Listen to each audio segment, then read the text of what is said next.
नमस्कार दोस्तों। आज मैं एक ऐसी घटना लेकर आई हूँ जो ये घटना ना एक शेखर नाम के लड़के के साथ में और उनके जुड़े परिवार के साथ में इतनी दर्दनाक घटना घटता है ना कि जिसे आप लोग सुनोगे ना तो सच में आप लोग का ना रोंगटे खड़ा हो जाएगा। कहानी में आगे बढ़ने से पहले अगर आप लोगों को ये कहानी अच्छी लगे तो कमेंट बॉक्स में ज़रूर बताएगा। जो लोग नए हैं ना प्लीज़ सब्सक्राइब कर लीजिएगा। दोस्तों ये शेखर ना हरियाणा के रहने वाला था। इनकी बहन रहती है जिनका शादी हो चुका था और इनकी मम्मी पापा और शेखर इनकी बहन का एक लड़का भी था। अब ना इन लोग एक दिन ना अपने घर में ना कोई फंक्शन वगैरह ऐसा कुछ रखे थे। उसमें सारे रिश्तेदारों को बुलाया गया था। सारे रिश्तेदार भी आए थे और अच्छे खासे से वो फंक्शन पूरा खत्म भी हो गया, निकल गया वो। अब सारे मेहमान सब अपने अपने घर चले गए। अब इन लोग थोड़ा बहुत जो भी इधर उधर सामान रखने का था, इन लोग दिन भर के भागा दौड़ी में थके हुए थे। ये लोग सोचते हैं कि कोई बात नहीं, कल काम करेंगे, कल दिन भर बचा है। सारे मेहमान तो आज तक चले गए, आज थके आ रहे हैं तो हम लोग सो जाते हैं। हम लोग ना अपना जो भी काम करने का रहता है, खाना वाना खाते हैं, उसके बाद से सब अपने अपने कमरे में सोने के लिए चले जाते हैं। लेकिन उस दिन ना शेखर को नींद नहीं आ रही थी। वो बार बार करवटें ले रहा था, सोने का कोशिश कर रहा था, लेकिन वो उनको नींद ही नहीं आ रहा है। शेखर पूरा परेशान हो जाता है। उसको ना सुबह सुबह 5 बजे नींद आती है। अब जब 5 बजे नींद आती है ना तो वो आधा एक घंटा सोया ही होगा, फिर उनको आँख खुल जाता है। अब रात भर का जगा हुआ शेखर बहुत उदास, एकदम थका, उनका शरीर भी पूरा ढीला ढीला सा हो गया है, एकदम पूरा उदास। लेकिन काम भी करना था, घर में कितना सारा काम पड़ा हुआ था। अब शेखर ना अपने घर वालों से बोलता है कि आज ना मुझे नींद नहीं आया रात में, पता नहीं क्यों। मैं सोने का कोशिश कर रहा था लेकिन मुझे नींद ही नहीं आ रहा था। उनके घर वाले बोलते हैं कि कोई बात नहीं बेटा, लगता है ना कि इतने सारे मेहमान जो भीड़ भड़ाका हुआ था ना हमारे घर में, इस वजह से शायद नींद नहीं आया। हम लोग भी अच्छे तरीके से सो नहीं पाए। फिर कोई बात नहीं, आज काम जल्दी जल्दी खत्म करते और फिर आराम से सो जाना रात को जल्दी। शेखर भी बोलता है कि हाँ हो भी सकता है, और सब अपने अपने कामों में लग जाते हैं। दिन भर तो ऐसे इधर उधर सामान साफ सफाई, ये सामान उधर रखना, ये सामान वो करना, सब चीज़ करते करते टाइम बीत जाता है।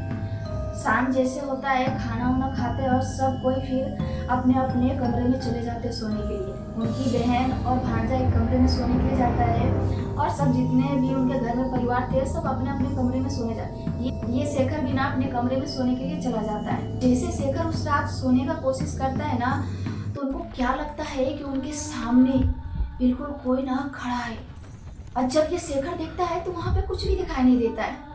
अब ये घबरा जाता है कि भाई अभी मुझे लगा कि यहाँ पे कोई खड़ा है, लेकिन गया कहाँ। फिर ये सोचता है कि शायद ना मेरे हिसाब से सच में ये ज़्यादा भीड़ भड़ाका हुआ, इतना सारा काम हुआ, इतना दौड़ा भागी हुआ ना, शायद इस वजह से मेरे दिमाग में ये सब चीज़ें चल रहा है। वो फिर सोने का कोशिश करता है लेकिन फिर उनको वैसा ही लगता है। वो जैसे सोने का कोशिश करता है तो उनको ऐसा लगता है कि उनके बेड में कोई आके बैठा हुआ है, और जब जगता है तो फिर कोई भी वहाँ नहीं है। जैसे सोने जाता है तो फिर उनको लगता है कि उनके बेड के करीब कोई खड़ा है और उन्हीं को घूरे जा रहा है। उस रात भी शेखर को ना नींद नहीं आ रही थी, इस वजह से कि मेरे साथ में हो क्या रहा है। बहुत कोशिश करने के बाद शेखर को नींद आता है और वो ना सोता है। और अगला दिन जैसे सुबह होता है, फिर जैसे थोड़ा बहुत काम बचा था ना, और उस दिन में ना शेखर और शेखर के घर वालों ना कामों में व्यस्त हो जाते हैं। अब जैसे शाम होता है, शाम होते ही घर पे आते हैं। घर पे आने के बाद में एक साथ में बैठ के बातचीत करते हैं। तब तक इधर थोड़ी देर में खाना भी बन के तैयार हो जाता है। खाना इन लोग खाते हैं और थके हारे थे, 2 दिन से अच्छे से सोए नहीं थे। 3 लोग ना सब सोने के लिए कमरे में सब सोने चले जाते हैं। जैसे ही आधी रात होता है तो शेखर को ना बाथरूम जाने का था। अब वो उठता है, अपने कमरे से बाहर निकलता है, बाथरूम की तरफ जाने लगता है। अब बाथरूम के पास जैसे ही शेखर जाता है ना और बाथरूम का दरवाजा खोलता है, वहाँ का नज़ारा देख के ना शेखर पूरा घबरा जाता है। वो ना पीछे हट जाता है और वो चिल्लाने लगता है, पापा पापा इधर आप देखो, पता नहीं देखो यहाँ पे क्या लिखा हुआ है। शेखर के पापा आते हैं, बोलते क्या हुआ। शेखर बोलता है कि देखो यहाँ पे आईने में क्या लिखा हुआ है। लिखा हुआ था कि जब तक तुम सबको हम बर्बाद नहीं कर देंगे ना तब तक छोड़ूंगा नहीं। ऐसा शीशे में ना खून से लिखा हुआ था। अब उनके पापा ना नींद में था, शेखर के पापा नींद में था ऐसे करते हुए, अरे कुछ नहीं है, ठीक है, आराम से जाओ और सो जा चुपचाप से, सब थके आ रहे, तुम इतनी आधी रात को सबको परेशान क्यों कर रहे हो। शेखर को मन में ऐसा लग रहा था कि मानो कि उनके पापा को ना मालूम है और उनके पापा ये बोल के ना चले जाते हैं। अब शेखर का माइंड में ये घूमते रहता है कि भाई आखिर वो लिखा किसने था और ये ऐसा क्यों लिखा था कि जब तक हम तुम्हारे घर को बर्बाद नहीं कर देंगे ना तब तक मैं छोड़ूंगा नहीं। आखिर तो हो नहीं सकता है, घर के आदमी ही लिखा होगा कि घर के अंदर में बाथरूम में जो शीशा लगा हुआ है ना उस शीशे में लिखा हुआ है, ऐसा कोई बाहर का आदमी थोड़ा नहीं लिख सकता है। इसने सोचा कि शायद ना मजाक किया होगा किसी ने और फिर वो बाथरूम से अपना कमरे में जाता है और वो सो जाता है शेखर। अब जैसे सुबह उठता है घर वाले सब एक जगह बैठते हैं, उस टाइम ना शेखर अपने पापा से बात करता है डायरेक्ट जाके कि पापा जी आपने ऐसा क्यों कहा कि जाने तो छोड़ो, किसी ने किया होगा, जाने तो तुम आराम से जाके सो जा। वो कोई मुझे नॉर्मल नहीं लग रहा था, वो खून से लिखा हुआ था। उनके पापा बोलते हैं कह रहे तुझे मालूम नहीं है ये तुम्हारा भांजा है, वही तो किया होगा, ये कम शैतान थोड़ा नहीं है, ऐसा उनके पापा बोलते हैं। शेखर सोचता है कि इतना छोटा बच्चा वैसा कैसे लिख सकता है। वो ना अकेले में ले जाके अपने भांजे से बोलता है कि बेटा तुमने लिखा है क्या। उनका भांजा बोलता है कि नहीं मामा मैंने नहीं लिखा और वो जोर जोर से रोने लगता है। उनका रोना देख के ना शेखर को पूरा पूरा पता चल रहा था कि इस बच्चे ने कुछ नहीं किया है। अब शेखर ना जैसे इस बारे में बात करने वाला था अपने पापा से तब तक उनके पापा ना कोई काम आ जाता है, वो चला जाता है उधर। अब शेखर बात नहीं कर पाता है। अब दिन भर ना वो शेखर सोचता रहता है कि पापा आएंगे तो मैं बताऊंगा, पापा आएंगे तो मैं बताऊंगा। उनके पापा ना एकदम रात को घर आते हैं इतने में शेखर सोचता है कि अरे यार अभी नहीं बोलेंगे क्योंकि अभी पापा आए हैं बाहर से, अभी बोलेंगे तो अच्छा नहीं होगा, बाद में बोलेंगे जब थोड़ा पापा का मन सही रहेगा, नहीं तो पापा ये भी बात ना टाल देंगे। इसलिए वो वहाँ पे चुप हो जाता है। अब घर वाले सब खाना वाना खाने के बाद में एक साथ में बैठ के बातचीत कर ही रहे होते हैं। करीबन रात के 10 साढ़े 10 बज रहे होते हैं। में ना शेखर के पूरे घर का लाइट जुक करते हुए घर का लाइट बंद हो गया, पूरा घर अंधेरा हो गया। अब ये सब पूरा घर वाले घबरा जाते हैं कि आखिर लाइट अचानक से ऐसे कब कैसे चला गया और पूरा घर का लाइट। अब उसी टाइम ना शेखर सोचता है कि जरूर मीटर में ना कुछ दिक्कत आया होगा। फिर शेखर जाके मीटर में चेक करता है, कोई भी दिक्कत नहीं है, कोई भी प्रॉब्लम नहीं है। अब उनके सारे घर वाले वहाँ पे जाके देखते हैं तो सच में कोई भी दिक्कत परेशानी नहीं है। अब जैसे उनके घर वाले मीटर के सामने पूरा घर परिवार खड़ा है, उतने में ना ये कमरे में पूरा धड़ाम से आवाज आता है। इतना जोर से आवाज आता है ना, ये लोग दौड़ते हुए उस कमरे की तरफ जाके देखता है तो वहाँ क्या देखता है कि जिसमें ना उसका ज़्यादा इम्पोर्टेंट कागजात था ना, सामान था ना, सोना चांदी जो भी पैसे रुपया जो भी था ना रखा हुआ, उसमें आग लग गया है, आग जल रहा है, उसमें धधक रहा है आग। अब ये चीज़ देख के ना इन लोग बहुत ज़्यादा घबरा जाते हैं कि आखिर हुआ कैसे, ये अचानक से ये कमरे में आग कैसे लगा। उस कमरे का दरवाज़ा बंद था इसलिए वो आग ना बाहर नहीं आ पाया।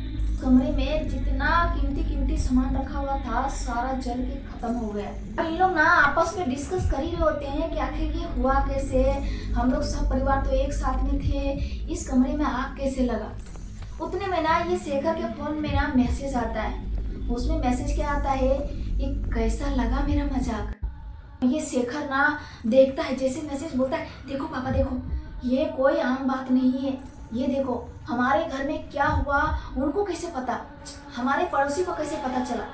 इन सबको मालूम नहीं था कि इनके फोन में मैसेज किसने किया है, लेकिन इतना पता था कि आस पड़ोसी तभी तो हम लोगों के बारे में इतना जानता है।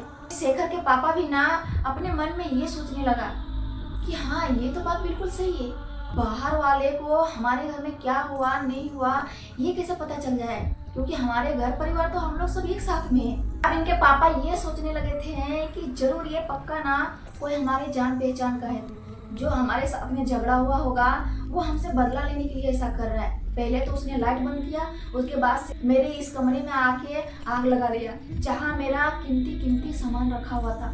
ये जरूर बदला लेने के लिए ही कर रहा है।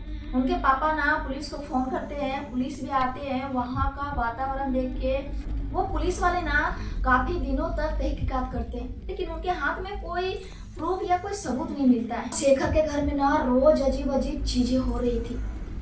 शेखर को कभी भी अपने कमरे में किसी भी रहने का एहसास होता था। शेखर को ऐसा लगता था कि कोई उनका आके ना पाँव खींच के ले जा रहा है। कभी ऐसा लगता था कि कोई उनको आके ना गला दबा रहा है। और इतनी भयानक भयानक वो देखता था ना नज़ारा कि उनका चेहरा इतना बिगड़ा हुआ है, बड़ी बड़ी आँखें हैं और उनकी घुंघरेला घुंघरेला बाल, लंबा लंबा बाल है और वो आके मेरे छाती पे बैठ के मेरा गला दबा रहा है।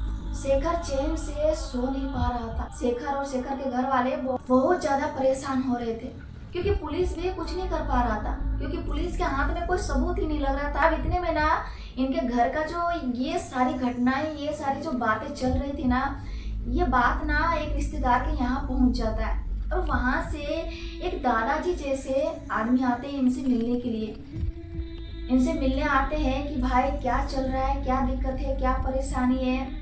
अब इन लोग ने सारी घटनाएं, सारी बातें बताते हैं। अब ये सारी घटनाएं, ये सारी बातें सुनने के बाद वो दादाजी बताते हैं कि तुम लोग क्यों पुलिस के चक्कर में पड़े हुए हो, ये कोई इंसान का काम नहीं है। तो क्या लग रहा है कि ये इंसान का काम है? ये कोई इंसान का काम नहीं है। मैं तुम्हें एक नंबर देता हूँ, तुम लोग वहाँ पे जाओ, वहाँ पे पक्का है कि वो सही कर देगा। गारंटी के साथ मैं बोल रहा हूँ कि वो ठीक कर देगा। वो ना काली माँ का बहुत बड़ा भक्त है। अब ना उनके घर वाले शेखर और शेखर के पापा ना वो दादाजी से उस काली माँ का भक्त का नंबर लेते हैं और वहाँ पे इन लोग जाते हैं। वहाँ पे जाने के बाद सारी घटनाएं, सारी बातें बताते हैं। वो सारी बातें सुनने के बाद ना अब वो पुजारी जी ना जैसे शेखर के घर पे जाते हैं ना, तो देखते ही बोल देता है कि यहाँ पे जिसका भी आत्मा है ना, तुम लोगों को बर्बाद करके छोड़ेगा, तुम लोगों को कहीं का नहीं छोड़ेगा। ऐसा बोलता है पुजारी जी और घर के अंदर जाता है। अंदर जाने के बाद में वो ना एक हवन कुंड बनाता है। वहाँ पे वो पूजा स्टार्ट कर देता है। पूजा जैसे स्टार्ट करता है, 10 से 15 मिनट हुआ ही होगा इनको मंत्र जाप करते हुए, उतने में घर से इतनी जोर जोर से आवाज़ें आने लगती है ना कि मैं ना छोड़ूंगा नहीं, मैं यहाँ से जाने वाला नहीं हूँ। अगर आप अपना जान बचाना चाहते हो तो यहाँ से भाग जाओ, मेरे रास्ते में मत आओ। इस घर को बर्बाद करने के लिए मुझे भेजा गया है। जब तक मैं बर्बाद नहीं करूँगा ना, मैं छोड़ने वाला नहीं हूँ। इतनी भारी आवाज़ से बोलता है ना, पूरे घर के लोग डर जाते हैं कि आखिर ये है कौन। ये पुजारी जी ना मंत्र जाप करना नहीं छोड़ता है, ये मंत्र ना जाप कर ही रहा होता है। और वो पुजारी ना बार बार उस हवन कुंड में मंत्र बोल बोल के उसमें ना कुछ डाले जा रहा था। और जैसे जैसे वो डाल रहा था ना, वो बहुत तेज तेज चिल्ला रहा था। इतना तेज से चिल्ला रहा था ना, नहीं छोड़ने वाला हूँ, इस घर को मैं जब तक बर्बाद नहीं कर दूंगा, मैं नहीं जाने वाला हूँ। यही बार बार शब्द दोहरा रहा था। पुजारी जी भी ना मंत्र बोलते हुए बोलता है कि जब तक तुम जाओगे नहीं, तब तक मैं भी नहीं छोड़ने वाला हूँ। अब जैसे उधर से इतना आवाज़ गूंजता है ना, अब चारों तरफ से इतनी तेज तेज हवाएं चलने लगती है ना, पूरा तेज तेज शीशा रहता है, शीशा गिर के टूटने लगता है, खिड़की की कांचें टूटने लगता है। लेकिन ये पुजारी रुकता नहीं। और पूजा कर रहा था पुजारी, वो पूजा समाप्त होता है ना, उसके थोड़ी देर में वो जो चीखने चिल्लाने की जो बार बार आवाज़ें आ रही थी, जो बार बार सामान टूट रहा था, बिखर रहा था घर में, वो सारी चीज़ें शांत हो जाता है। अब वो पुजारी जी वहाँ से उठता है और जल लेता है और पूरे घर में जल छेड़ता है, घर को पूरे अच्छी तरीके से शुद्धिकरण कर देता है। ये पुजारी ना जाने लगता है। ये पुजारी बोलता है कि अब ये कुछ नहीं कर पाएगा, तुम्हारे घर में अब ऐसा कुछ भी नहीं होगा। अब जैसे जाने लगता है ना, तो शेखर के मन में एक सवाल आता है। वो बोलता है कि आखिर ये था कौन और हमारे घर में हम लोगों को क्यों बर्बाद करना चाह रहा था। यह सवाल जैसे करता है ना, तो पुजारी ज़्यादा जवाब नहीं देता है। वो पीछे मुड़ता है शेखर की तरफ और बोलता है कि जो था वो चला गया, अब तुम लोग सुरक्षित हो, अब तुम्हारे घर में ऐसा कुछ भी नहीं होगा।